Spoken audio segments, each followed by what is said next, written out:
अगर आपको कहना है किसी से जो करना था मैंने कर दिया, जो करना था मैंने कर दिया, तो इसे इंग्लिश में आप कैसे बोलेंगे? आप सिंपल कहें I did what I wanted to do. I did यानी कि मैंने कर दिया, what I wanted to do यानी कि जो मैं करना चाहता था। इसी तरह से इसी स्ट्रक्चर पे जो दूसरा सेंटेंस है वो है जो बोलना था मैंने बोल दिया। तो इसे कैसे कहेंगे? सिंपल आप कहें आई सेड यानी कि मैंने बोल दिया।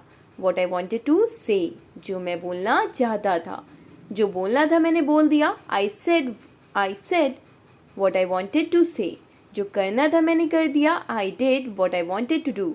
उसी तरह से थर्ड है जो सोचना था मैंने सोच लिया। I thought what I wanted to think. I thought what I wanted to think.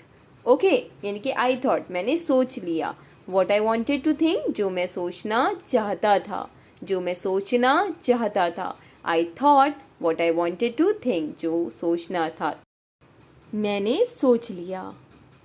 Next sentence number 4। इसी पैटर्न पे एक और सेंटेंस, अगर आपको कहना हो किसी से जो खाना था मैंने खा लिया, तो कैसे कहेंगे? आई एट यानी कि मैंने खा लिया। I ate what I wanted to eat जो खाना था मैंने खा लिया। I ate what I wanted to eat. Okay इसी तरह से एक और सेंटेंस नंबर 5, अगर आपको कहना है किसी से जो देखना था मैंने देख लिया, जो देखना था मैंने देख लिया। I saw what I wanted to see. I saw what I wanted to see. Okay चलें सेंटेंस नंबर 6, अगर आपको कहना है किसी से जो पूछना था मैंने पूछ लिया, जो पूछना था मैंने पूछ लिया, तो आप कहें I asked what I wanted to ask. What I wanted to ask जो पूछना था मैंने पूछ लिया।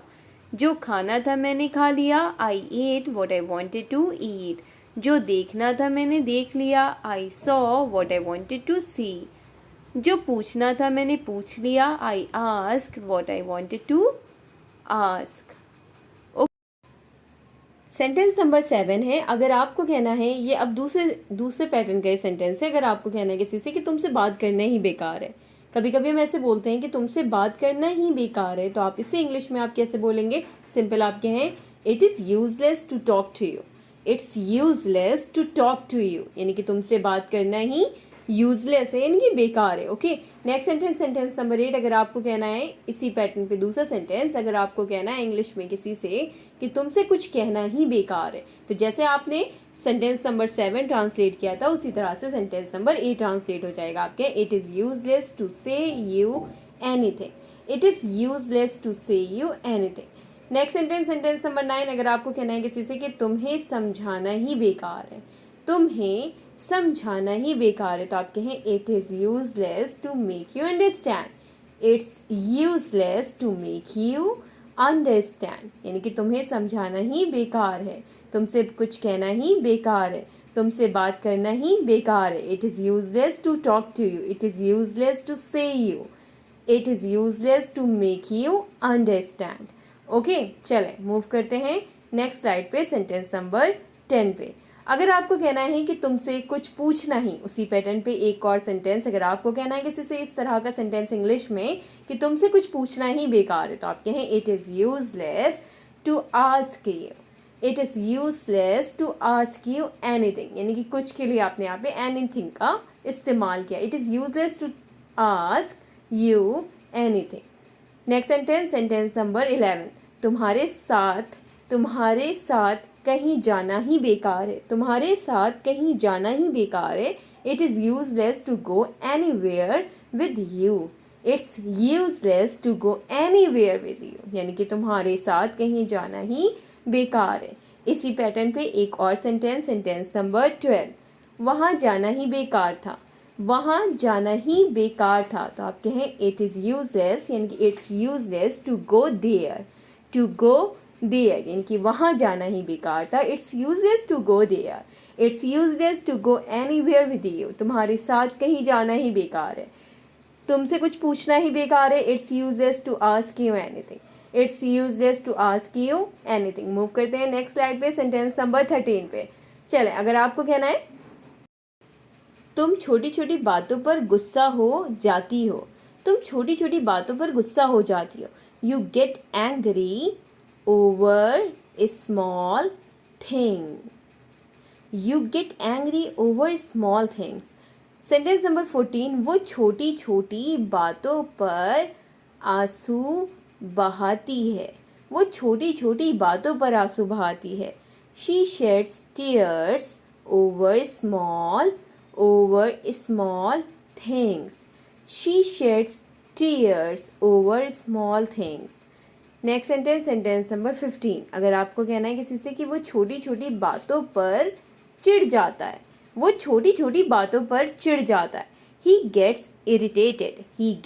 irritated over small things.